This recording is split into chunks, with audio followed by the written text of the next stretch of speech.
ओम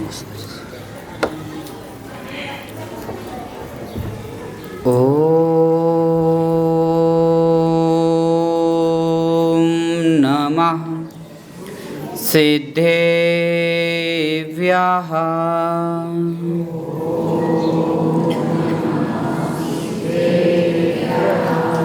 ओम नमः सिद्धेभ्यः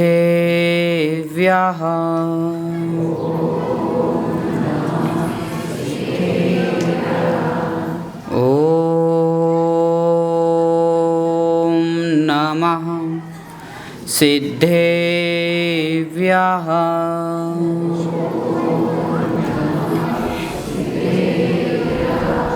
वन्दितु सविसिद्धे धुवे मचलमणो भवं गदिं पते बोक्षामि समर्पाहुडो मीडमुसुदिके विलीभणिदं नमः समय साराय सानुभूत्या चकाशते चेत्स्वभावाय भावाय सर्वभावान्तरच्छेदे अनन्तिधर्मिणस्तत्त्वं पश्यन्ति प्रत्यगात्मिनः अनेकान्तमयी मूर्ति नित्यमेव प्रकाश्यताम् वीतरागं जिनं नत्वा ज्ञानानन्दैकसम्पेदं वक्षे समय सारस्य वृत्तिं तात्पर्यसङ्गिकम् रमो अरिहन्ताडं रमो सिद्धाडं रमो आयर्याडं नमो अज्जायाडं रमो लोये सव्यसाहुडम्। अनंतानंत परम सिद्ध भगवान की 1008 श्री आदिनाथ भगवान की अंतिम शासन नायक श्री भगवान महावीर स्वामी की परम पूज्य आचार्य भगवान श्री कुंद स्वामी महामुनिराज की परम पूज्य आचार्य भगवान श्री अमचंद स्वामी जयसेन स्वामी महामुनिराज की परम पूज्य गणाचार्य आचार्य भगवान श्री विराग सागर जी महामुनिराज की परम पूज्य पट्टाचार्य आचार्य भगवान श्री विशुद्ध सागर जी महामुनिराज की परम पूज्य आचार्य भगवंत श्री चंद्रप्रभ स्वामी महामुनिराज की अहिंसा परमो धर्म की जय बोलो परम पूज्य 108 सरस्वत सागर जी मुनि महाराज की मुनि संघ की। भव्य बंधु आचार्य भगवंत कुंद स्वामी महामुनिराज ग्रंथराज समय सार जी में भगवान आत्मा के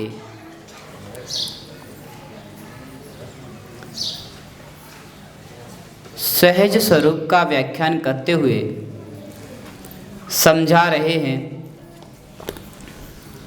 कि जो वस्तु तत्व है वह अनेकांत भूत है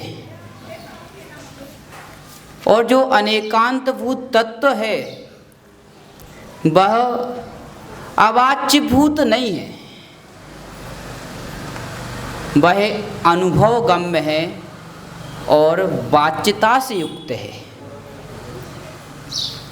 और जो उस अनेकांत भूत तत्व का अनुभव कर लेता है वही जीव समय सार को प्राप्त कर पाता है। वही जीव शुद्ध विशुद्ध चैतन्य ज्ञान घन टंकोत्कीर्ण भगवान आत्मा का दर्शन कर पाता है, उसका अवलोकन कर पाता है और जो जीव एकांत दृष्टि से दूषित होता है वह कभी भी स्वयं का दर्शन नहीं कर पाता। स्वयं का दर्शन करने के लिए भी अनेकांत दृष्टि की आवश्यकता है, और एकांत दृष्टि से दूषित जिसकी प्रज्ञा है वह स्वयं का और पर का बैरी है। प्रकाश भैया, प्रोफेसर साहब, प्रकाश का जो कार्य है वो पर को प्रकाशित करना है कि स्वयं को भी प्रकाशित करना है? प्रकाश भैया, प्रकाश का जो कार्य है वह पर को प्रकाशित मात्र करना है कि स्वयं को भी प्रकाशित करना है? स्वयं को भी प्रकाशित करना है और पर को भी प्रकाशित करना है। जो स्व पर को प्रकाशित करने की योग्यता रखता है वही जीव अनेकांत को जान सकता है और अनेकांत में जी सकता है। जो स्वयं का कल्याण चाहता है, जैसा स्वयं का कल्याण चाहता है वैसे ही पर का कल्याण चाहता है, वही जीव अनेकांत की प्रज्ञा को प्राप्त हो सकता है। मात्र अपना अपना अपना अपना देखोगे, मुझे तो अपने से मतलब है, बाकी किसी से मतलब नहीं है। जम्बू भैया कहे मुझे तो अपने से मतलब है, मनोज भैया से कोई मतलब नहीं। जिनेश्वर जी नहीं आए क्या? मुझे तो किसी से मतलब नहीं, मुझे तो मात्र किससे मतलब है? हमें अपने से मतलब, अपने से मतलब है, अपने से मतलब है। ये कभी भी धर्म को नहीं पाल पाएंगे। जिसको स्व पर से मतलब होगा वही जीव धर्मात्मा हो सकता है। बहुत गहरी बात है किरण भैया। आपको अपने से मतलब है, मुझे तो अपना देखना है, मुझे तो अपना देखना है, मुझे तो अपना देखना है। आप घर भी नहीं चला पाओगे। शादी हो गई, पत्नी भाग जाएगी। अगर अपना अपना देखोगे तो पत्नी भाग जाएगी, अपना अपना देखोगे भाई छोड़कर चला जाएगा, अपना अपना देखोगे तो माता पिता भी छोड़ देंगे।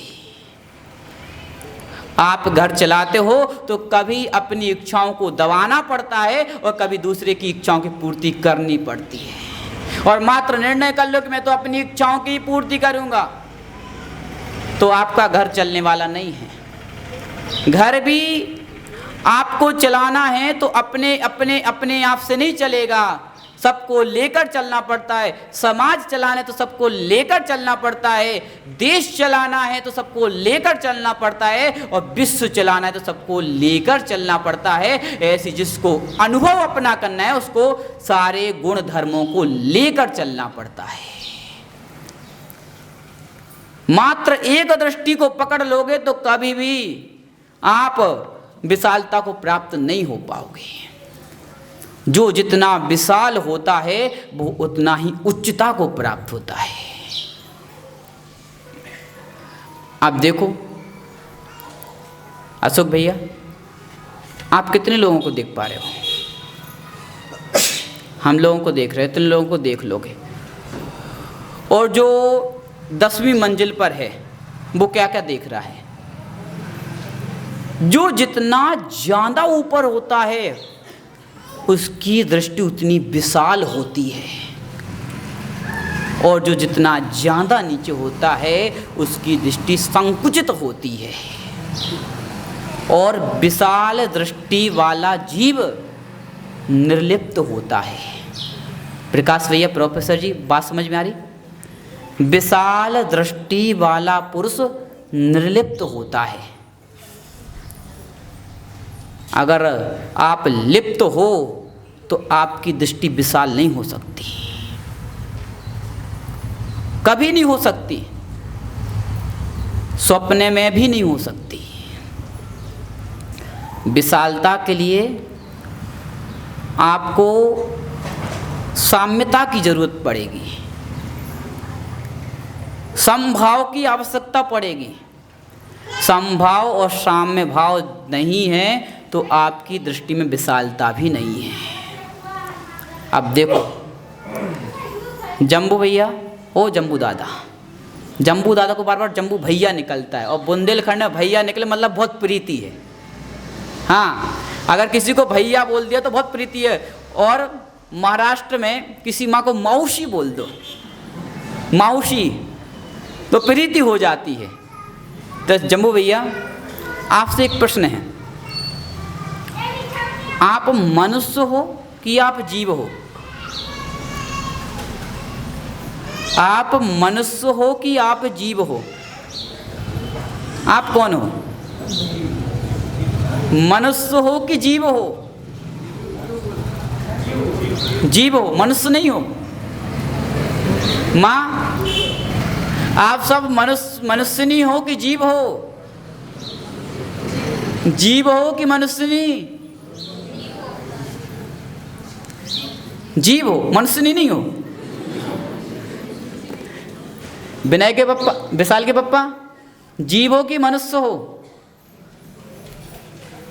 बोलो भैया, विशाल के पप्पा जी, जीव हो कि मनुष्य हो?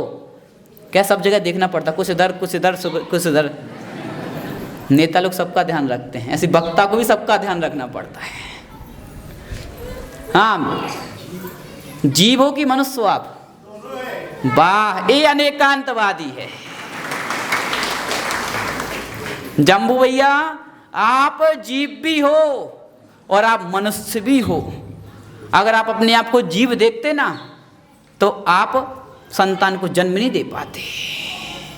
अगर आप जीव देखते अपने आप को तो आप अपना घर नहीं चला पाते, और आप जीव देखते तो आप दिखते ही नहीं, क्योंकि जीव का स्वभाव तो अमूर्तिक है। वह स्पर्श रस गंध वर्ण से रहते हैं।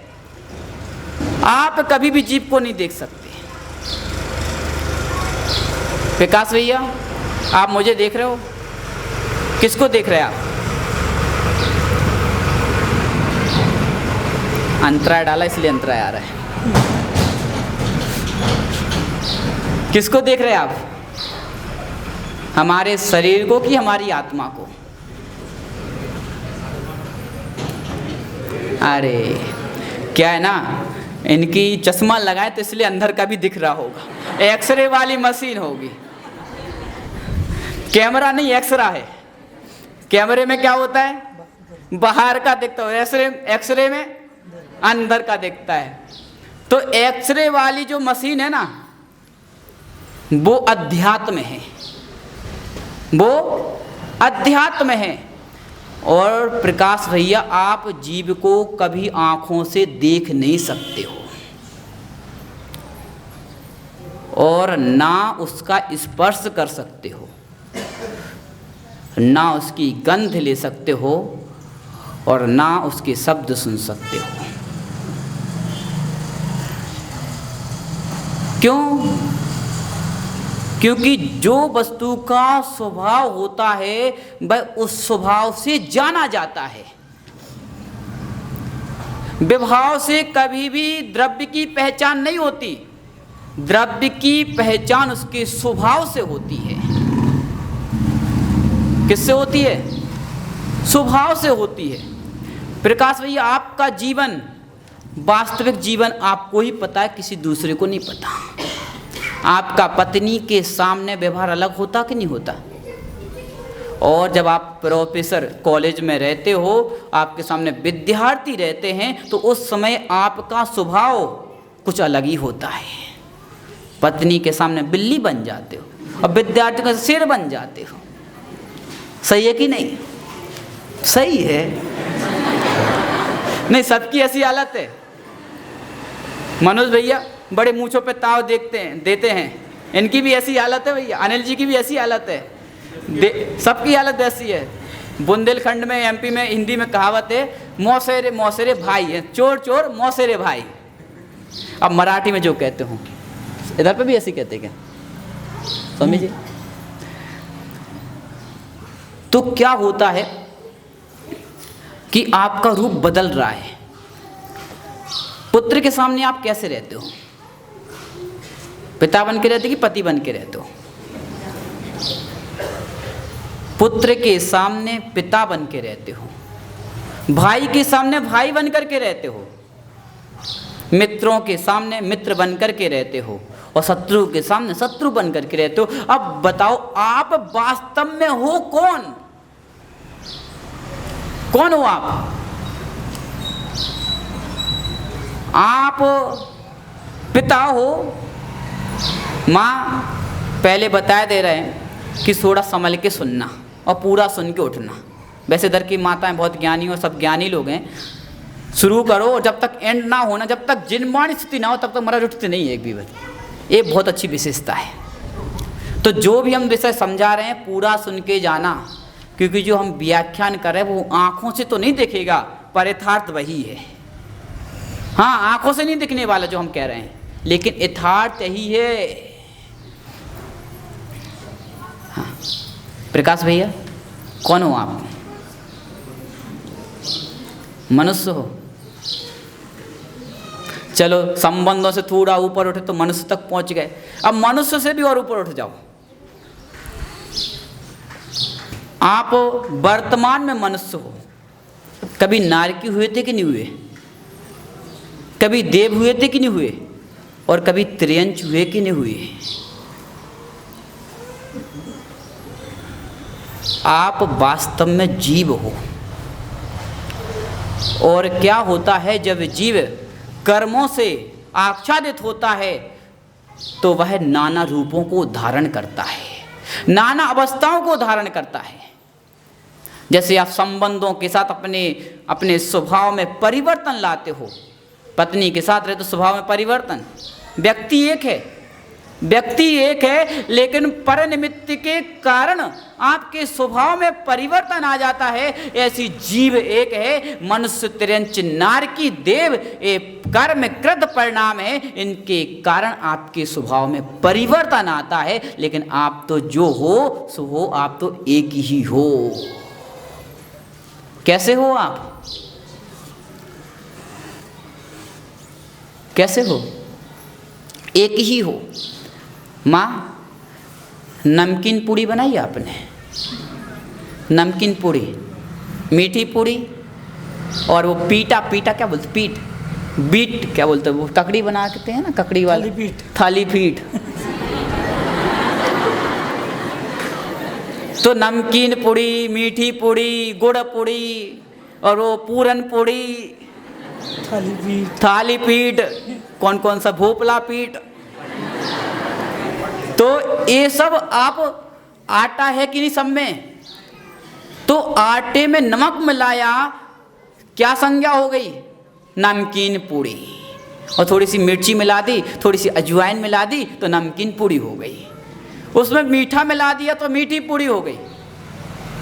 उसमें थोड़ा वो ककड़ी डाल दी तो थाली पीठ हो गई। लेकिन आटा तीनों में समान है कि नहीं है? आटा तीनों में समान है, पर कि मिश्रण से आटे में भेद हो गया। पर के मिश्रण से आटे में भेद हो गया, ऐसी पर के मिश्रण से इस आत्मा में भेद हो गया है। वास्तव में आत्मा तो एक रूप ही है, जैसी है वैसी ही है।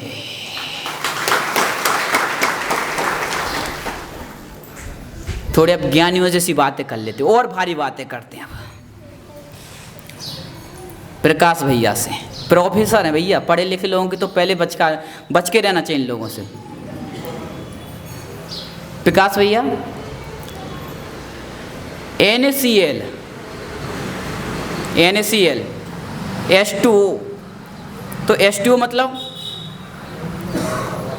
पढ़े लिखे कोई है कि नहीं इधर? वाटर ना विशाल भैया, पानी। NaCl कोई साइंस वाला है क्या?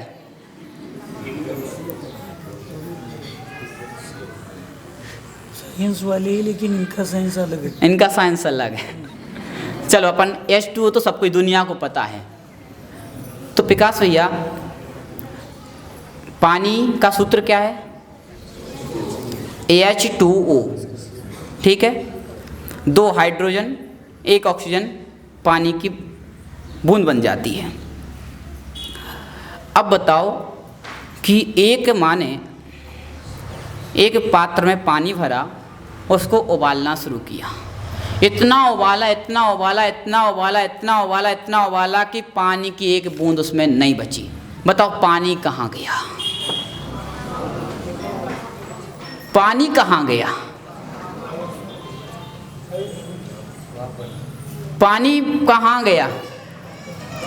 सही उत्तर आएगा तो हम हाँ बोल देंगे। पानी कहाँ गया?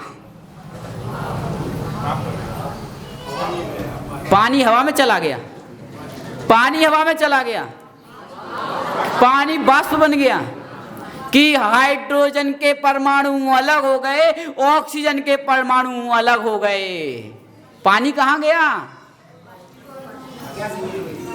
माँ, पानी का अस्तित्व समाप्त हो गया। हाइड्रोजन के परमाणु अलग हो गए, ऑक्सीजन के परमाणु अलग हो गए, पानी का कोई अस्तित्व ही नहीं है। सही है कि नहीं प्रकाश भैया? पानी कहाँ गया? पानी का अस्तित्व जो था वो मिश्रण में था, और मिश्रण समाप्त हुआ, पानी का अस्तित्व भी समाप्त हो गया। ऐसे ही कर्म का मिश्रण होने से मनुष्य पर्याय है, कर्म का मिश्रण होने से मनुष्य त्रियंच पर्याय है, कर्म का मिश्रण होने से देव पर्याय है, कर्म का मिश्रण होने से नारकी पर्याय है। जैसी ध्यान की अग्नि, शुक्ल ध्यान की अग्नि लगाओगे तो ये आत्मा शरीर को छोड़ करके अलग हो जाएगी, दोनों अलग अलग हो जाएंगे। अभाव हो गया, लेकिन अभाव किसी का नहीं हुआ, क्योंकि energy not destroy, not created. और बोलो भैया आगे, one form change, one form to another form. Energy, ऊर्जा का कभी नाश नहीं होता है, ऊर्जा का कभी उत्पादन नहीं होता है, ऊर्जा परिवर्तित होती है, ऊर्जा परिवर्तित होती है। इसलिए कभी भी किसी वस्तु का नाश नहीं होता। दीपक जल रहा था, सोनिया पंडित ने जला दिया, प्रमोद उपाध्याय ने, और हवा चली, बुझ गया। कहाँ गया दीपक? दीपक की लो कहाँ गई? जम्मू भैया कहाँ गई लो? लो कहाँ गई? कहाँ गई? परिवर्तित हो गई, लेकिन अभाव नहीं हुआ। समझ में आ रहा है? निखिल भाई, पानी पिया तुमने? हाँ, जो तुम लघु शंका जाते ना वही पानी तुम पीते हो। अशोक भैया, जो निखिल जो है ना सुबह लघु शंका गया था ना, वही पानी इसके गिलास में आता है। मानते कि नहीं मानते? कैसे मानते? पानी लघु शंका की, ठीक है, जो लघु शंका है वो नाली में गई, नाली से कहाँ गई? नाले में गई, नाले से कहाँ गई? नदी में गई, और कृष्णा नदी कहाँ मिल गई? समुद्र में, समुद्र में गई, समुद्र में से बाष्पित हुआ, बादल में गया, फिर वर्षा, और फिर पानी गिलास में पी लिया। माँ, ये जब पंच परावर्तन सुनोगे तो ये सब जो हम भोग रहे हैं वो हम भोग चुके हैं अनंत बार। जब पंच, हमारे सुल्लभ जी बैठे हैं, इन्होंने पंच परावर्तन को जैसे सुना, द्रव्य परावर्तन, नो कर्म परावर्तन जैसे सुना, इनको अपने अंदर वैराग्य की कणिका जागृत हो गई। जिसको हम खा रहे हैं वो कितनी बार खा चुके हैं। और सुधीर भैया को गुलाब जामुन मिल जाए, फिर देखो कोई ताव नहीं, कोई होश नहीं रहता, बस खाने दो खाने दो।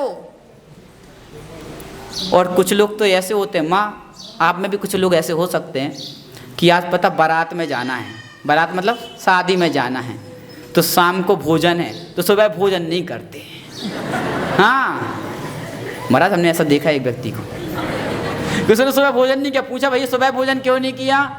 बोले आज शाम को बारात में जाना है और वहाँ पे अच्छा अच्छा मिलेगा और पेट अभी भर लेंगे तो फिर खा नहीं पाएंगे वहाँ का। और जो माँ ये सोचता है कि अनादि काल से हम खाते आ रहे हैं, कभी भी भूख से तृप्ति नहीं मिलती है। कभी भी नहीं मिलती। खाने की इच्छा बहुत होती है लेकिन खा नहीं पाते, खा नहीं पाते हो महावीर भैया। खाने की इच्छा बहुत होती है लेकिन खा नहीं पाते हो। जैसे विशाल भैया का उपवास था, अब पारना करी होगी तो क्या अरे अच्छा खाएंगे, अच्छा खाएंगे, अच्छा खाएंगे, लेकिन विशाल भैया अंदर गया था, जा रहा था क्या? नहीं जा रहा था। इच्छा हो सकती है लेकिन तृष्णा हो सकती है, लेकिन तृष्णा की तृप्ति कभी भी नहीं होती है। क्या सुन रहे आप लोग? क्या सुन रहे हो? समय सार। एक बार क्या हुआ, एक व्यक्ति का पेट में दर्द बहुत बढ़ गया, बहुत दर्द हो रहा था। तो व्यक्ति कर्णानुयोग के मुनिराज के पास जाता है। तो कर्णानुयोग वाले मुनिराज के पास जाता है तो बोलते तुम्हारा साता कर्म का उदय आ गया, इसलिए तुम्हारे पेट में दर्द है। चरणानुयोग के मुनिराज के पास जाता है तो बोलते भैया तुमने खाया क्या है? बोले तुअर की दाल खाई है, ककड़ी खाई है, अनार का जूस पिया है, मौसमी का जूस पिया है, इसलिए गैस बन रही, इसलिए पेट में दर्द है। उन्होंने ये बता दिया। और द्रव्यानुयोग वाले व्यक्ति के पास गए, उनसे पूछा भैया हमारे पेट में दर्द है। अरे वो बोले किसका पेट, कैसा पेट? आत्मा का तो पेट होता ही नहीं है, आत्मा का तो शरीर होता ही नहीं है, और आत्मा को दर्द होता ही नहीं है, तो तुम्हें कहाँ दर्द हो रहा है?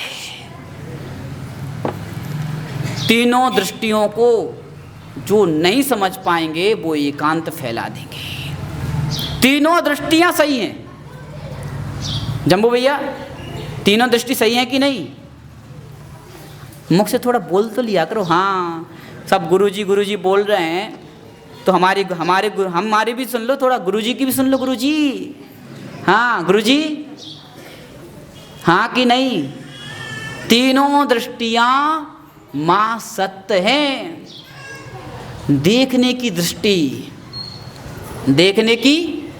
दृष्टि जैसी होगी वैसा वस्तु तत्व को आप देखोगे।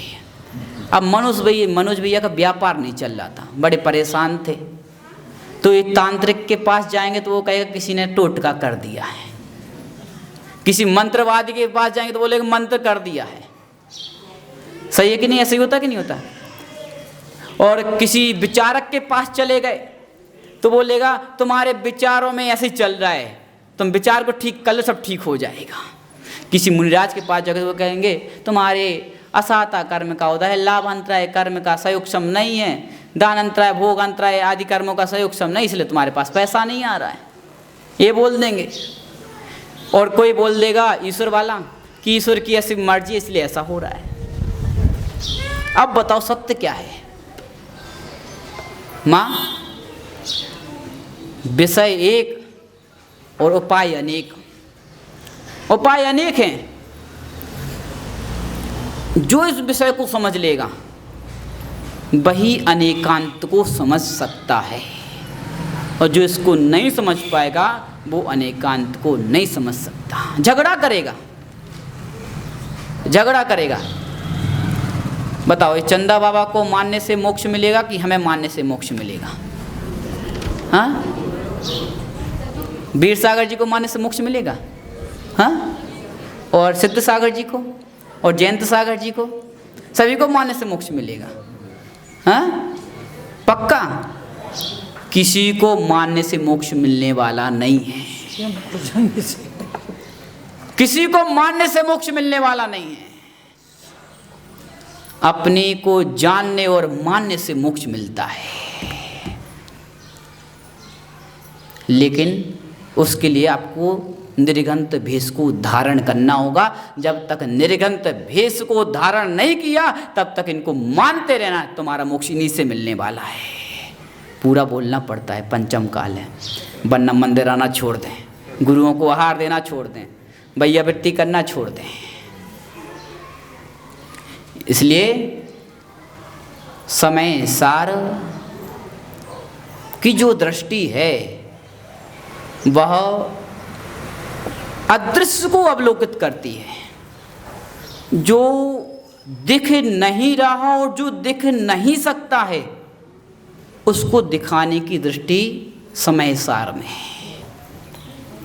इसलिए समय सार कभी भी व्यवहार से दूर नहीं करता। जम्बू भैया, समय सार का स्वाध्याय करना, क्रियाओं को मत छोड़ देना, क्योंकि जगत के लोग समय सार को अध्ययन करके क्रियाओं को छोड़ दिए। समय सार में कभी नहीं कहा कि क्रिया को छोड़ दो, कभी नहीं कहा। समय सार को जानने वाला जीव क्रियाओं को और बढ़ा देता है, क्रियाओं को कम नहीं करेगा। सुधीर भैया, बढ़ा देगा। क्यों? क्योंकि हम जिस अवस्था में हैं वो ग्रस्त की अवस्था है, और ग्रस्त जीव जब समय सार का अध्ययन करता है, समय सार को समझता है, तो उसका धर्म पुरुषार्थ और बढ़ जाता है। और धर्म पुरुषार्थ बढ़ेगा तो मुनियों की भक्ति अधिक हो जाएगी। धर्म पुरुषार्थ बढ़ेगा, भगवान के पास आधा घंटा देता अब 1 घंटा देना शुरू करेगा। स्वाध्याय आधा घंटा करता अब 1 घंटा स्वाध्याय शुरू करेगा, अगर उस समय सार को समझ लेगा। और जिसने समय सार को नहीं समझा, मात्र समय सार के शब्दों को सुना है, उनको ही सब कुछ मान लिया है, वो जीव भगवान को छोड़ देगा, मुनियों को छोड़ देगा, मात्र स्वाध्याय स्वाध्याय स्वाध्याय स्वाध्याय। इसलिए वास्तव में समय सार समझना है तो अनेकांत दृष्टि, नए दृष्टि को आश्रय बनाना पड़ेगा। पहले आला पद्धति का अध्ययन कर लो, नए चक्र का अध्ययन कर लो, और तो और न्याय ग्रंथों का अध्ययन कर लो, उसके बाद समय सार की दृष्टि समझ में आएगी। इसलिए आपका समय हो गया, आचार्य महाराज को हमें सुनना है, हम तो फिर सुनाएंगे। इसलिए शेष आगे विचार करेंगे। परम पूज्य आचार्य गुरु श्री विशुद्ध सागर जी महाराज की। ओम नमः सिद्धेभ्यः।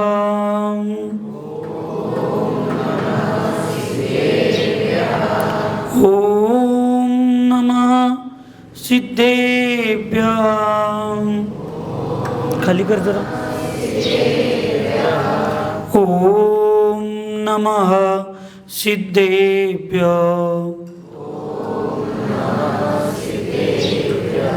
मंगलम भगवान वीरो, मंगलम गौतमो गणी, मंगलम कुंद कुंदाद्यो, जैन धर्मोस्तु मंगलम। सर्वमंगल मांगल्यम सर्वकल्याणकारकम प्रदानं सर्वधर्माणां जैनं जयतु शासनं।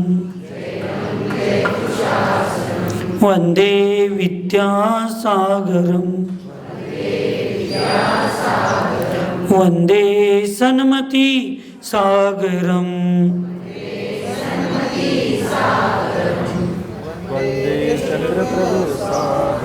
दोन्ही हात वर करून जय खरं द्यायचं।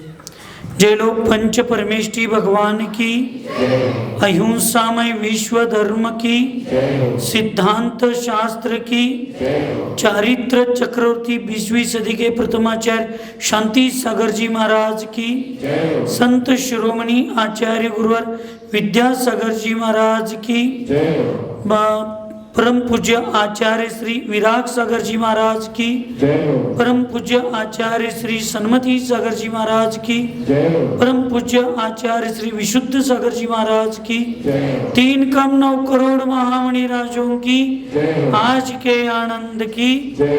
सुराला साथ लागते, दिव्याला वाद लागते।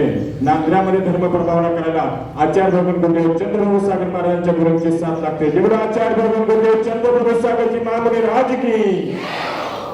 सत्वेषु मैत्रीं गुणेषु प्रमोदं, क्लिष्टेषु जीवेषु कृपा परत्वं, माध्यस्थभावं विपरीत वृत्तौ सदा ममात्मा विदधातु देवः सदा ममात्मा विदधातु देवः. विश्वातील सर्व प्राणीमात्रांच्या सोबत माझे मैत्रीभाव राहू देत. आपल्यापेक्षा गुणी व ज्ञानीजनांच्या प्रती आदर प्रमोदभाव राहू दे. दुःखी कष्टी जीवांच्या प्रती वात्सल्य करुणाभाव राहू दे व विपरीत विचारांच्या स्थानी माध्यस्थ समताभाव राहू दे. अशी मंगलमय भावना जिनेंद्र भगवंतांच्या चरणी करून उपस्थित सद्धर्म भव्य जीव. जैन धर्म अनादि अनिधन आहे. या धर्माचे संस्थापक कोणी नाहीत आणि या धर्म संपवण्याची ताकद कोणामध्ये नाही. या धर्मामध्ये जितके ग्रंथ लिहिलेले आहेत ते सर्व वीतराग सर्वज्ञ हितोपदेशी अशा भगवंतांच्या मुखातून ज्ञानारूढ कर्माचा अत्यंत क्षय झाल्यानंतर ज्या केवळ ज्ञानाची प्राप्ती होते त्या केवळ ज्ञानामधून जी भगवंतांची वाणी केली त्यालाच गंधरांनी समजावून घेतलं आणि गंधरांच्या मुखातून ऐकल्यानंतर पूर्व आचार्यांनी त्याला लिपिबद्ध केलं आणि ती परंपरेनं तुमच्या आमच्यापाशी आलेली आहे. ही वाणी कोणीतरी लिहिलेली आहे असं नाही, ती भगवंताने सांगितलेली आहे. म्हणून आजपर्यंत जिन धर्माच्या ग्रंथांना आणि जिन धर्माच्या सिद्धांताला पराजय करण्याची आणि संपवण्याचं साहस किती जणांनी केलं असलं तरी ते अजूनपर्यंत साध्य झालेलं नाही आणि ते भविष्यात सुद्धा होणार. आणि अशा जिनेंद्र भगवंतांच्या वाणीमध्ये प्रत्येक वस्तू ही अनेकांतमय आहे असं सांगण्याचं प्रयत्न आणि तो सिद्ध करण्याचा प्रयत्न जिन धर्मामध्ये झाला. अनेकांतमय म्हणजे काय तर जी वस्तू मगाशी सांगितलं पूज्य मुनिश्रींनी की एक व्यक्ती पतीचं रूप धारण करतो पत्नी समोर गेल्यानंतर, तीच व्यक्ती आपल्या मातेसमोर गेले की पुत्राचं रूप धारण करते, तीच व्यक्ती आपल्या पुत्राच्या समोर गेले की वडिलाचं कर्तव्य पालन करते, तीच व्यक्ती आपल्या नोकरीच्या किंवा उद्योगाच्या स्थानावर गेल्यानंतर तिथल्या पदाप्रमाणे वागत असते. व्यक्ती एकच असते पण व्यक्तीच्या समोर आलेले विषय आणि त्या विषयानुरूप त्याचं कर्तव्य फार महत्त्वाचं असतं.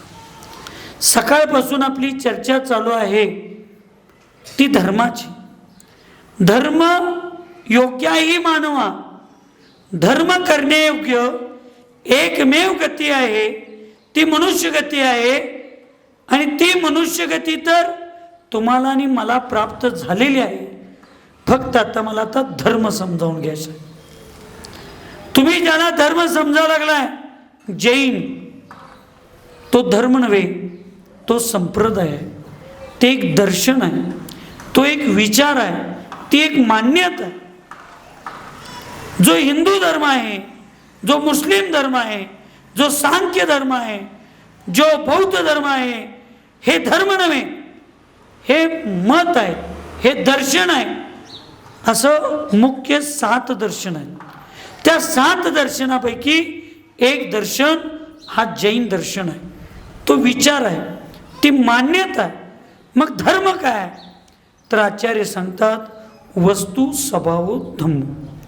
वस्तूचा स्वभावच त्याचा धर्म आहे. मग वस्तूचा स्वभाव काय?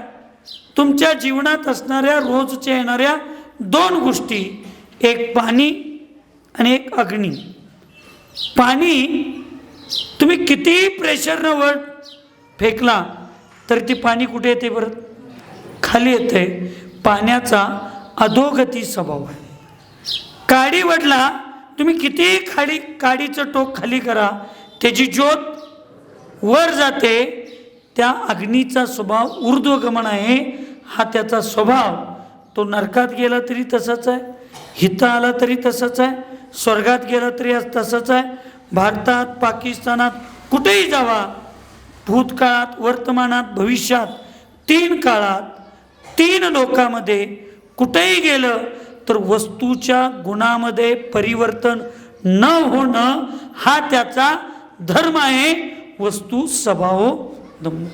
पाण्याला तुम्ही कितीही उकळा, किती, फक्त त्याच्या खालची अग्नी काढा. पाणी नियमानं तुम्हाला थंड करायची गरज नाही. ती कालांतरानं 1, 2, 4 मिनिटामध्ये, अर्ध्या तासामध्ये पाणी आपोआप थंड होतं. हा पाण्याचा शीतल स्वभाव आहे. अग्नीचा उष्ण स्वभाव आहे. तो जगात कुठेही गेला तर तो स्थिर आहे, त्याच्यात कुणीही बदल करू शकत नाही. हा त्याचा धर्म आहे.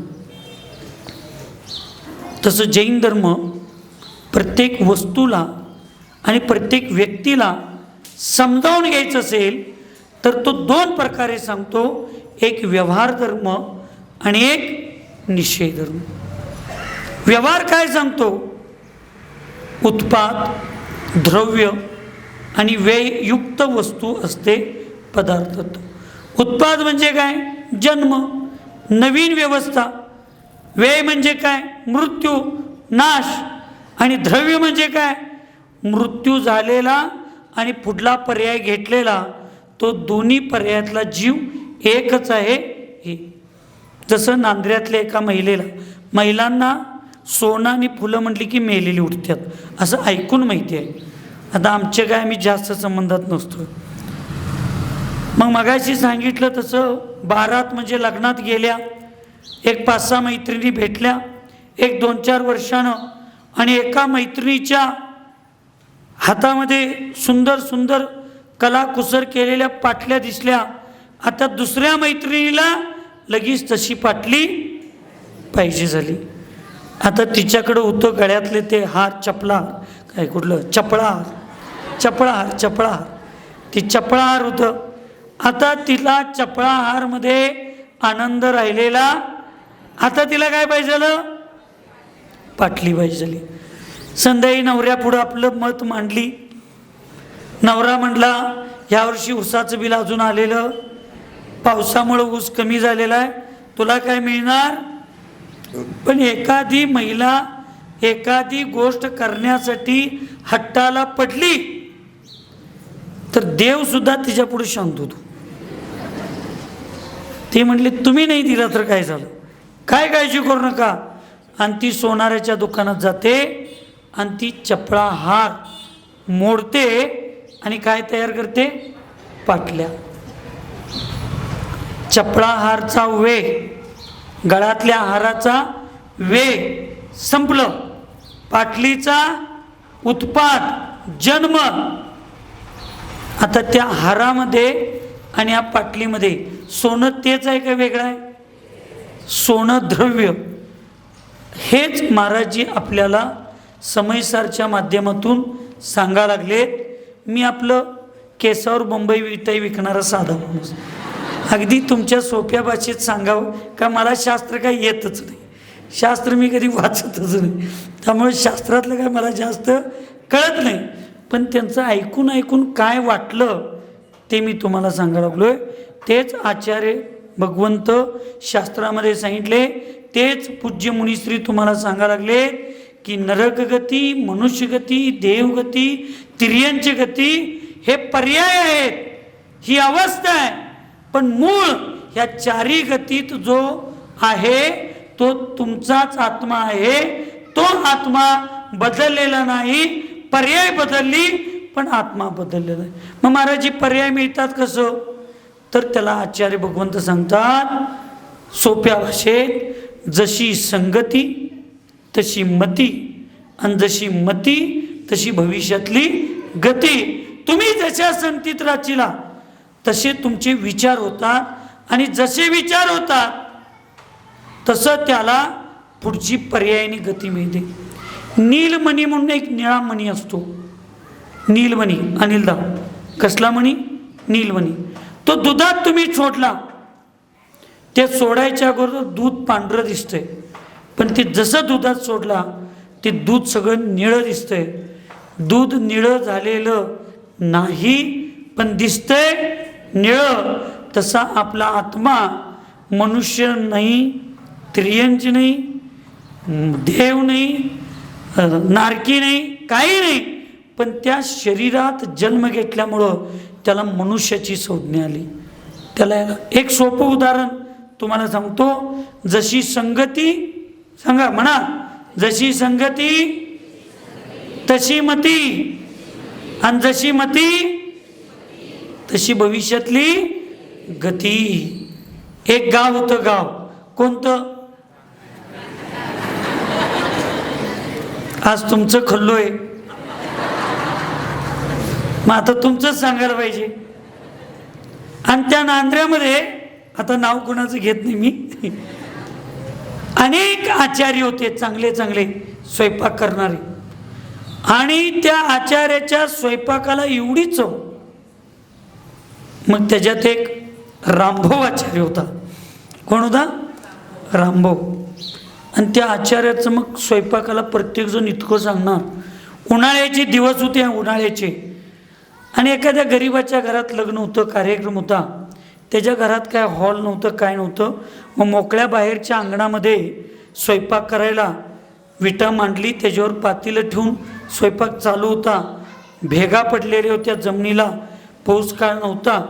आणि मग ते स्वयंपाक करत असताना मग त्या रामभाऊ आचार्याबरोबर ते भाजी चिरायला वगैरे 4-5 महिला सगळ्या होत्या.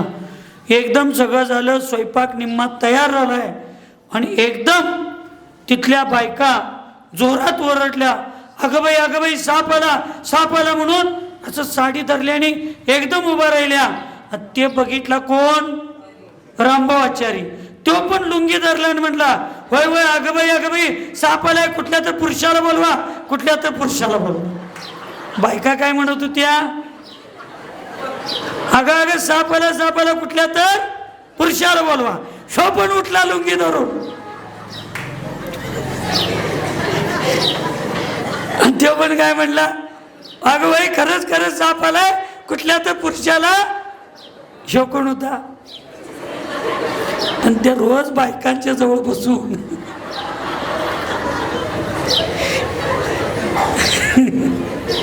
मी पुरुष आहे हे ते विसरला होता. ते सौम्य सारस्वत सागर तुम्हाला सांगायला आले, तुम्ही एक जीव आहे. निश्चयानं तुम्ही कोण आहे? जीव आहे. तुम्ही मनुष्य नाही, नारकी नाही, काय नाही.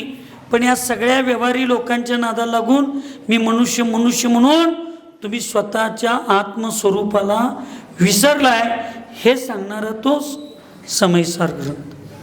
त्याच्या पुढे जाऊन व्यवहारामध्ये तुम्ही जैन धर्मात जन्मलाय, जैन म्हणून नाव लावताय, पण सगळ्या अन्य लोकांच्या दिवसभरात, मग ते राजकारण असू दे, ते व्यापार असू दे, ती नोकरी असू दे, ती मैत्री असू दे, ह्या सगळ्यांच्या नादात तुम्ही सगळ्यांच्या बरोबर, सगळ्यांच्या आतमध्ये इतकी रमलाय की तुम्हाला मग खाताना मी जैन आहे ह्याची जाणीव नाही, तुम्हाला वागताना मी जैन आहे ह्याची जाणीव नाही, मला कुठल्या मंदिरात येऊन भगवंतांचं पाय पडायचं ह्याची जाणीव नाही, मी काय करायला पाहिजे ह्याची जाणीव नाही.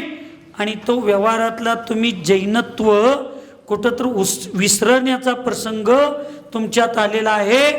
तो व्यवहार जैनत्व सांगण्यासाठी ही 3 इडियट्स तिरकुट आणि त्याच्यात एक आजोबा चांडाळ चौकडी,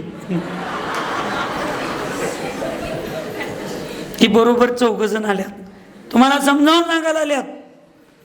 मग एक जण शास्त्राच्या माध्यमातून सांगणार आहे, एक जण तुम्हाला शांत बसून सांगणार आहे, एक जण तुम्हाला हसत खेळत सांगणार आहे. हे सर्कस आहे.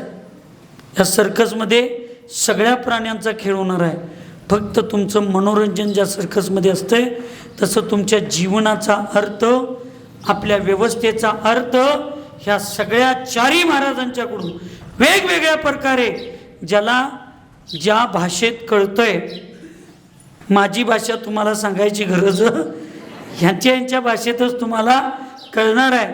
मी तर देवापुढे हेच प्रार्थना करतोय की माझी भाषा नांद्रवाल्यांना सांगायची वेळ येऊ नाही. हे सगळेजण सांगणार आहे, हे शिकायचं आपल्याला. मी एक जीव आहे, त्यामुळे हे सगळं मला फक्त जबाबदारी आहे, माझं कर्तव्य आहे. बँकेमध्ये असणारा कॅशियर त्याच्या समोरच्या ड्रायव्हरमध्ये दिवसभरात 1 कोटी रुपये असतात, पण त्याचा 1 रुपये सुद्धा मालकीचं नसतंय. तो फक्त 11 ते 5 त्याचं मॅनेजमेंट करत असतो, मालक नसतो. तसं मनोज दादा, तुम्ही तुमच्या घराचे मॅनेजर आहात, तुम्ही तुमच्या घराचे कॅशियर आहात, तुम्ही फक्त तुमच्या जीवनाचे मालक आहात, घराचे मालक नाहीत. हे समजावून सांगण्याचं काम आचार्य कुंद स्वामींनी या समयसराच्या माध्यमातून सांगितले. आणि त्यांचे विचार सारस्वत सागर महाराज तुम्हाला या 4 महिन्यामध्ये सांगणार आहेत की मी वास्तविक खरा कोण आणि मी कशात अडकलोय, आम्हाला काय करायला पाहिजे. जे करायला पाहिजे ते आम्ही करणं, जे करायला नको ते आम्ही करतोय. जे बोलू नये याच्यापेक्षा जे बोलावं, याच्यापेक्षा जे बोलू नये हे ज्याला कळतं तो खरा वक्ता. काय लिहावं याच्यापेक्षा काय लिहू नये हे ज्याला कळतं तो खरा लेखक. कसं वागावं याच्यापेक्षा कसं वागू नये हे ज्याला कळतं तो खरा मनुष्य. आणि मग आमचे आचार्य सन्मती सागर महाराज म्हणतात, जे खावावं याच्यापेक्षा जे खाऊ नये हे ज्याला कळतं तो खरा जैन. आता तुम्हाला हे सगळे 4ही महाराज 4 महिन्यात तुम्हाला पहिला मानव करणार आहेत, मनुष्य करणार आहेत. काय वागावं याच्यापेक्षा काय वागू नये हे सांगून तुम्हाला पहिला मनुष्य करणार आहेत. कारण ज्या वेळेला तुमचा माझा जन्म झाला त्यावेळी मी जैन म्हणून जन्मलो नाही, मी मनुष्य म्हणून जन्मलोय. म्हणून जैन धर्म नंतर समजावून घ्या, पहिला मनुष्य जन्म समजावून घ्या. माणसाने माणसासोबत माणसासारखं वागणं हा मनुष्य धर्म आहे, तो पहिला आम्हाला समजला पाहिजे, मग नंतर आम्ही जैन झालो पाहिजे. अजून आम्ही मनुष्य नाही आणि आम्ही जैनत्वाची चर्चा करून वादविवादात पडायला लागलोय. म्हणून या ठिकाणी एक महाराजी तुम्हाला मनुष्य शिकवणार आहेत, एक महाराजी तुम्हाला जैनत्व शिकवणार आहेत, एक महाराजी तुम्हाला प्रभुत्व शिकवणार आहेत, एक महाराजी तुम्हाला लौकिक शिकवणार आहेत. सगळं जे आनंदी जीवन जगण्यासाठी ज्या सगळ्या गोष्टी लागतात त्या सगळ्या गोष्टी ह्या 4 महिन्यामध्ये हे सगळे साधू शिकवणार आहेत. पण ते घेण्याचं तुमचं पुण्य पाहिजे, तुमची झोळी मजबूत पाहिजे. तुमच्या झोळीला पंतवादाचे आणि संतवादाची जर बुळकं पडली असतील तर त्या झोळीत सगळं खालीच पडणार आहे.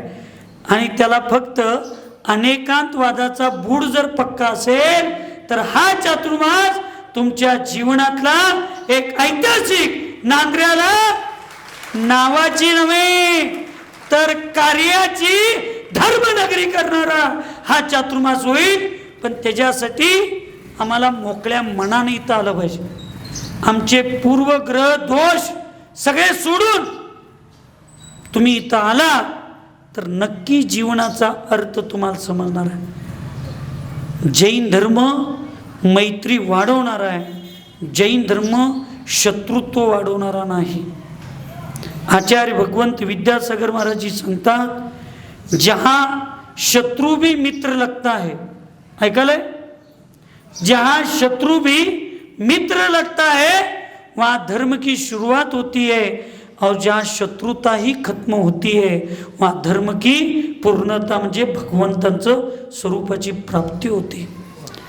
हा चातुर्मास आम्हाला भविष्यासाठी धर्माची पूर्णता करण्यासाठी आणि वर्तमानमध्ये धर्माची सुरुवात म्हणजे आमच्या मनातले राग, द्वेष, ईर्ष्या, मत्सर सगळं सोडून आम्हाला चांगलं जगण्याचा मार्ग शिकण्यासाठी असाय. बाजार कुठल्या दिवशी असतोय? भरत गुरुवारी.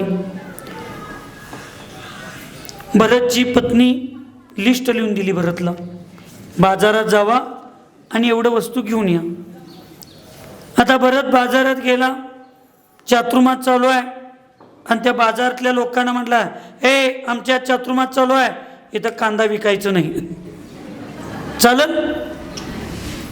इथं लसूण विकायचं नाही, चालल? नाही. बाजारात सगळं असणार. मग भरत ह्याकडंच त्याकडपर्यंत, स्टँडपासून दर्ग्यापर्यंत जेवढी 100 दुकानं आहेत सगळ्या दुकानात चौकशी करत जाणार. काय त्याच्या लिस्टमध्ये जेवढी वस्तू आहेत ते कुठं मिळतात तेवढ्याच वस्तूंची चौकशी करणार.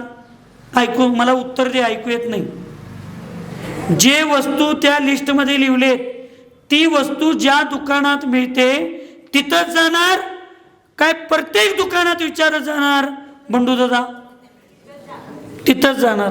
आता त्या दुकानात गेल्यावर त्या दुकानातल्या सगळ्या वस्तूंची चौकशी करणार काय लिस्टमध्ये तेवढ्याच वस्तूंची चौकशी करणार? ऐकू येत नाही? तेवढ्याच ना. एवढी अक्कल फक्त बस्तीत येताना तुम्हाला आली.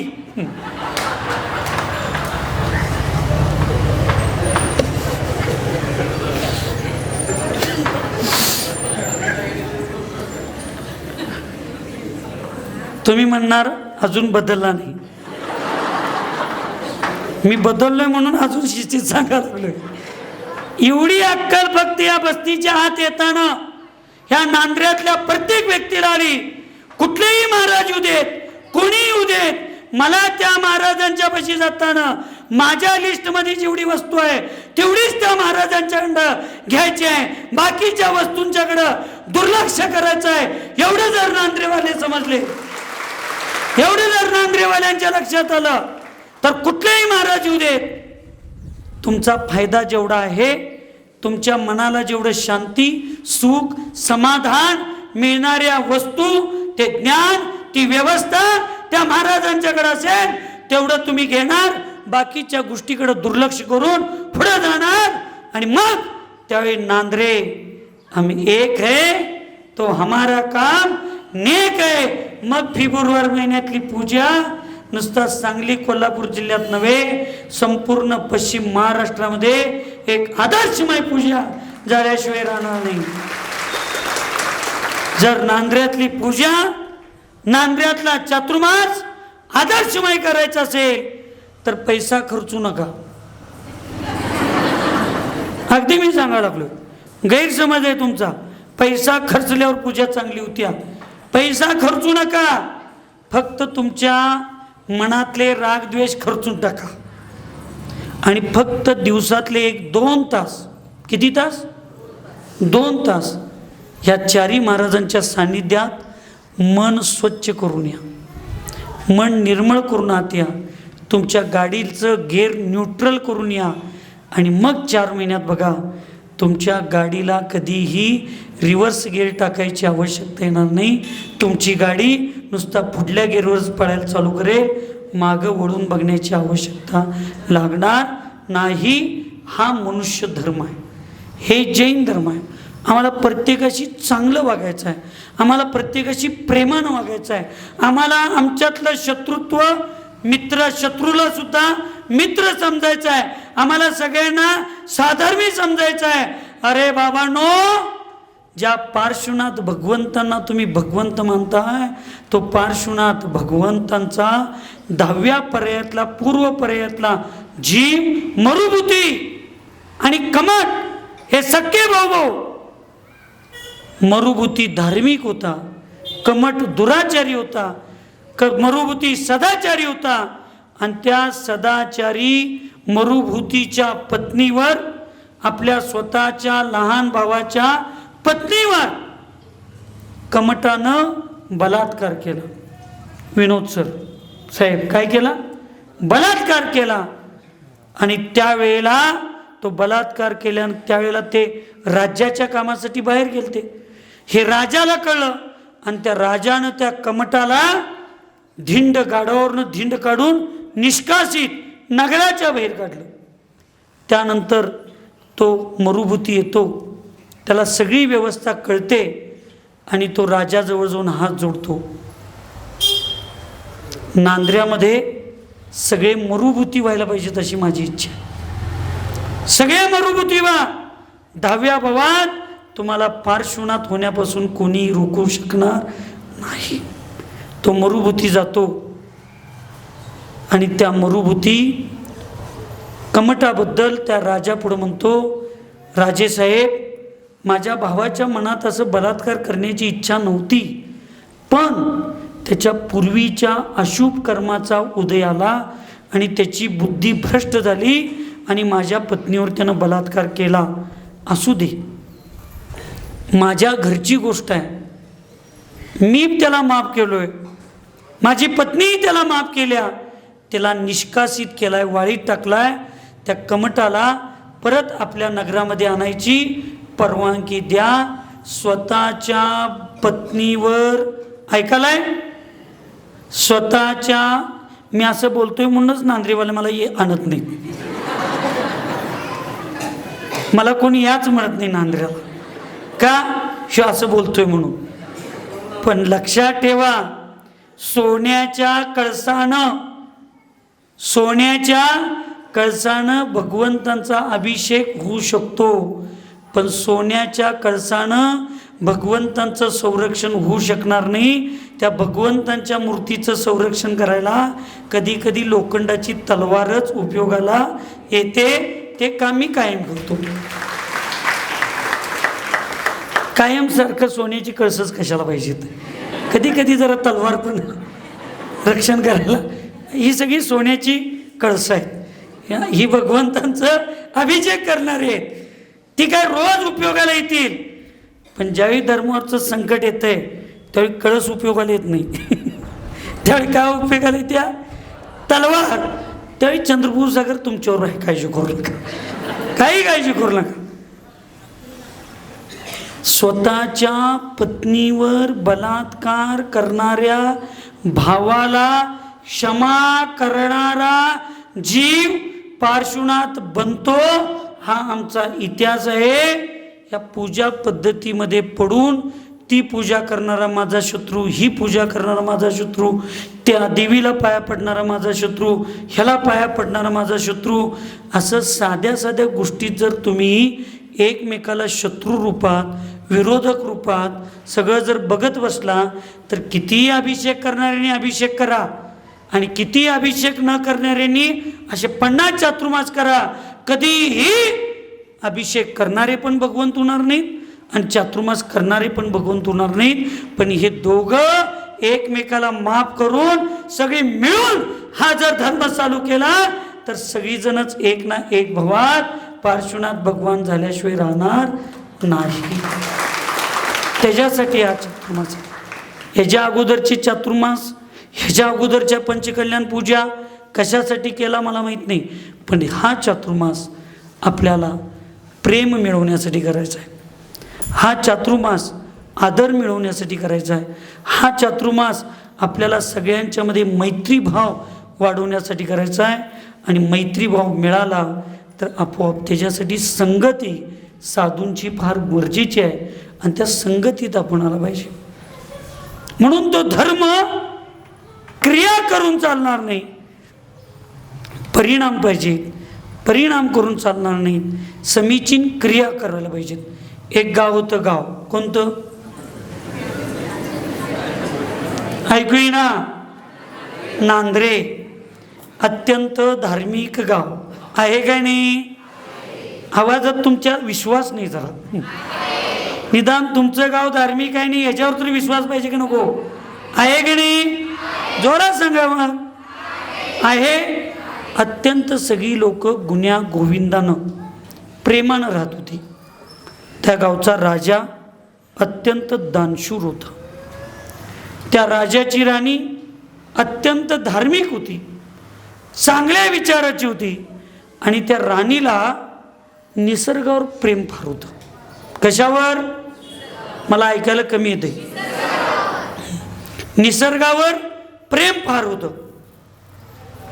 मग तिनं आपल्या राजापुढे निवेदन केली की राजे, मला एक 10-15 एकर शेत पाहिजे.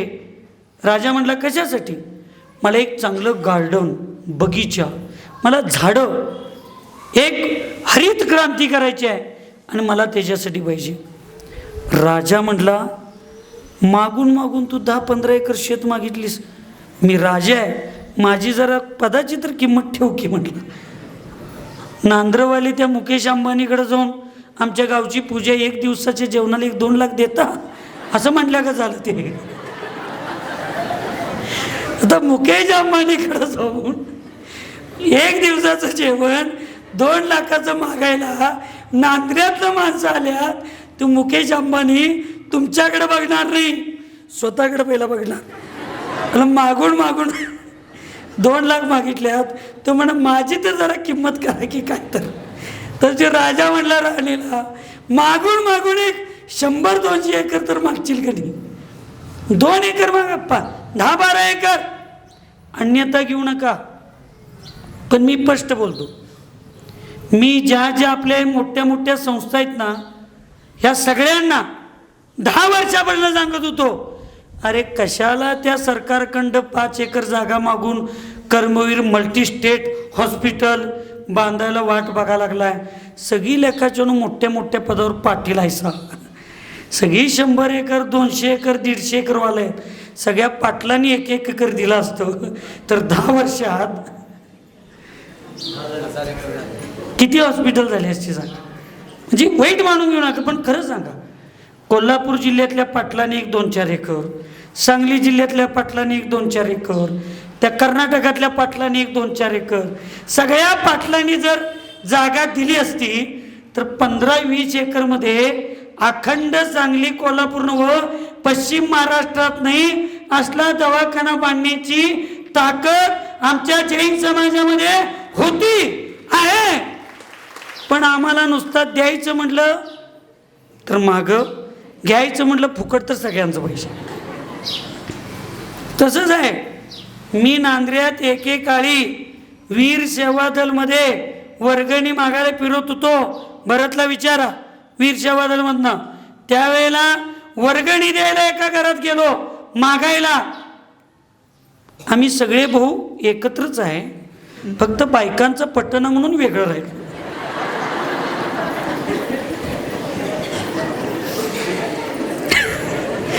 आम्ही सगळे एकत्रच आहे, फक्त आमच्या बायकांचं पटणं म्हणून आम्ही वेगळं राहिलो. ठीक आहे म्हटलं, कर्मधर्म स्वयं. मला अनेक 8-10-15 दिवसानं ती गारवा वाटायची वेळ आली आणि त्याच घरात मी गेलो. मी पण लई शहाणा, तुम्हाला काय सांगायची गरज नाही. मी पण एकच गारवा दिलो. तेव्हा तिला की म्हणतात, अहो तुम्हाला कळत नाही का आमच्या 4 चौकटी आहेत ते. त्याला म्हटलं 15 दिवसात कसं काय बदललं की? असं द्यायचं म्हणलं आमची चौकटी एकच असते, घ्यायचं म्हणलं आमच्या चौकटी 4 होत्यात. ही आमच्यात गुणधर्म आहे. असं करून धर्मात चालत नाही. काय आपल्याला कमी आहे सांगा? कशासाठी आम्हाला सरकारकडे भीक मागायची गरज आहे? अरे भारताला 24% चालवणारा जैन समाज एक हॉस्पिटलला 4 एकर जागा बांधण्यासाठी आम्ही दुसऱ्यांच्याकडे भीक मागायला लागलोय. आणि हे मला पटलं नाही, म्हणून मी माझ्या डोकीत विचार केला. आणि लक्षात ठेवा, तुमचे भाव जर चांगले असतील, सगळी लोक तुमच्याकडे येतात. विचार करून संकल्प केला. 8 दिवसात श्रीकांत मोटके पाटील डॉक्टर 1 एकर जागा दान द्यायची म्हणून माझ्यापाशी आले आणि सगळं समजावून घेतले. आणि आज किमान 1-1.25 कोटी रुपये किंमत असणारी 2 एकर जागा दान देऊन त्यांनी गेले. मला मागायला कोणाला लागलं? आम्ही मागत बसलोय म्हणताना आम्हाला मिळणार. बिन मागता काम करायला सुरुवात करा, आपल्याला आपोआप सगळं मिळत जातं. तसं तो राजा म्हणला, कुठल्या गावचा मी विसरत नाही, कुठनं बाहेर पडलोय ते, नांद्र्यातनं बाहेर पडलो, परत नांद्र्यात आलोय की नाही. तसं कुठं कथेतनं कुठं बाहेर गेलोय तिथं मी परत येतो. नांद्र्याचा राजा काय म्हटला, निदान मागून एक 50-100 एकर तर मागायचं, 10-15 एकर काय मागतीस, बरं घे म्हटला. दिलं. अगदी चांगलं तिकडं शिरगाव रस्त्याला पाणी न येणारं, न बुडणारं, पाहिजे तेवढं पाणी असणारं असं शिरगाव रस्त्याला चांगले 15-20 एकर शेती राजानं राणीला दिली. फार दृष्टांत महत्त्वाचा आहे. फक्त मला विनोदात्मक सांगायची सवय आहे, पण त्याला विनोद म्हणून घेऊ नका, त्याला समजावून घ्या. ती राणी होती नांद्र्याची, तिची व्यवस्था करायला 50 दासी होत्या, 50 सेविका होत्या. पण त्या राणीची आवड कशात होती ऐकू येत नाही, झाडं तयार करण्यात, निसर्गात. ती राणी रोज 2 तास जाणार आणि त्या झाडांच्या बागेमध्ये स्वतः झाडांची सेवा करणार, स्वतः व्यवस्था करणार. कोण कुठं जात होती, का जात होती ऐकू येत नाही, का सेवा करत होती, तिला आवड होती. एवढं तर मान्य आहे. लॉक करू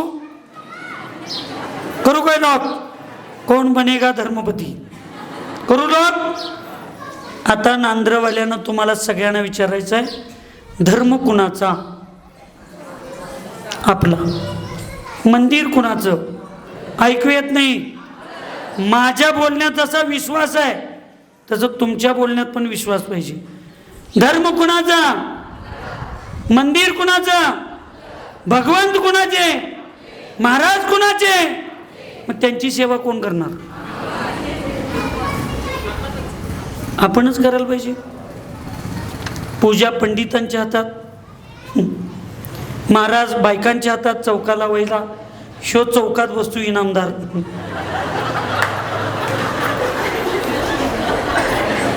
आणि म्हणताय माझं धर्मावर प्रेम आहे. कसं स्वीकारायचं?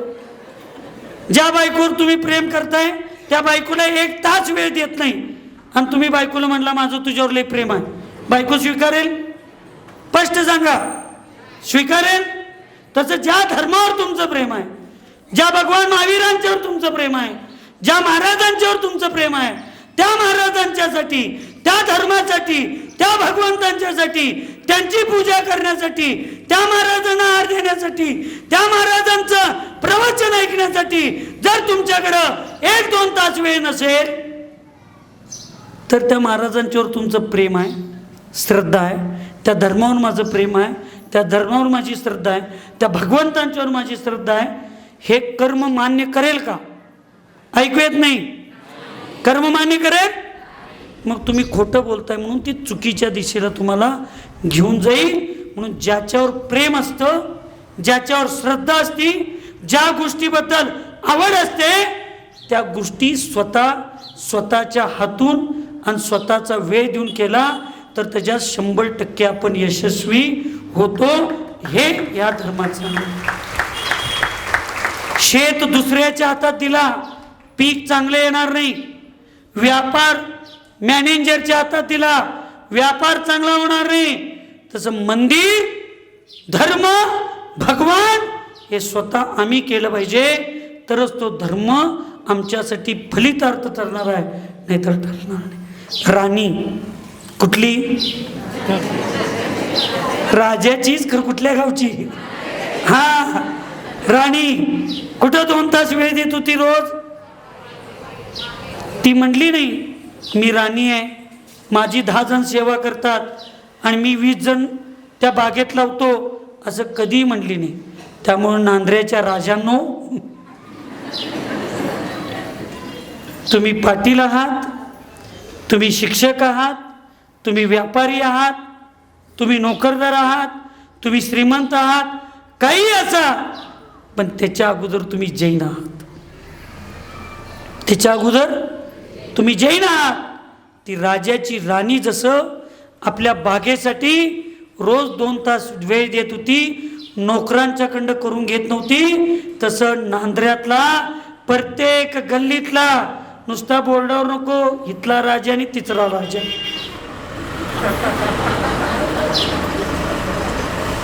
डिजिटलच्या बोर्डावर असतोय की नांद्र्याचा राजा, तिकडला राजा, इकडला राजा, गणपतीचा फोटो लावून, त्या बोर्डची आता गरज नाही. प्रत्येक गल्लीतल्या आणि प्रत्येक घरातल्या राजानं ह्या चातुर्मासात 2 तास वेळ फक्त 24 तासातले धर्मासाठी, स्वतःसाठी, भगवंतांच्या पूजेसाठी आणि गुरूंच्या सेवेसाठी द्यायचा आहे. 4 भवात तुम्ही स्वतः भगवंत नाही झाला तर चंद्रपूर सागर परत नांद्र्यातच येत नाही. 100% विश्वास आहे मला. वेळ द्या. कर्म धर्म संयोगानं राणी आजारी पडली. 2-3 वर्ष ते झाडं पारडण चांगलं झालं. राणी आजारी पडली आणि डॉक्टरांनी सांगितलं आता 2 महिने तुम्हाला बागेत जाता येणार नाही. राणीच्या डोळ्यातून दुःखाचे अश्रू आले. राणीच्या डोळ्यातून दुःखाचे अश्रू आले. का? मी आजारी आहे म्हणून नव्हे, आता मला बागेत जायला मिळणार, माझ्या झाडांची सेवा करता येणार. तुम्ही प्रामाणिकपणे नांद्रेवाल्यांना सांगा, कोरोनाच्या काळात किती जणांच्या डोळ्यात पाणी आलं, आता मला बस्तीला जायला मिळणार नाही. आलं? ज्यांच्या डोळ्यात भगवंतांचं दर्शन होत नाही म्हणून डोळ्यात पाणी आलं, ज्या श्राविकांच्या डोळ्यात आता मला गुरूंना आहार द्यायला जायला मिळणार नाही म्हणून ज्यांच्या डोळ्यात पाणी आलं, ते सर्व धार्मिक लोक, ते सगळे सम्यक दृष्टी लोक. आईच्या डोळ्यातलं पाणी बघून मुलींनो, मुलांनो लक्ष द्या. आईच्या डोळ्यातलं पाणी बघून तो राजकुमार म्हणतो, आई का रडा लागलीस? आई म्हणते, बाळ इतकी सुंदर कष्ट करून मी त्या झाडाची निर्मिती केली. ऐका लागलाय काय? नावं ठेवायला मला आतल्यात नाही नव का? हां, आत्ता किती पण बोर्ड मोठा, जायच्या वेळेला तुम्ही नक्की असं करणार आहे मला माहिती आहे. त्या 2 वर्ष रात्रंदिवस कष्ट करून त्या जागेला, त्या बागेला मी एवढं सुंदर केलं, पण आता 2 महिने मला डॉक्टरांनी जायचं नाही म्हटले. त्या माझ्या बागेची काळजी मला लागली, त्या झाडाची काळजी मला लागले. आता मी काय करू? आई होती, आईच्या डोळ्यातलं पाणी बघतो आणि तो मुलगा म्हणतो, बाळ काय आई तू काळजी करू नकोस. का? उद्यापासून मी 2 तास बागेत जातो. कोण म्हणला? मुलगा म्हणतो, आई उद्यापासून मी बागेत 2 तास जातो, तू काळजी करू नकोस. आईला आनंद झाला, आई निश्चिंत राहिली.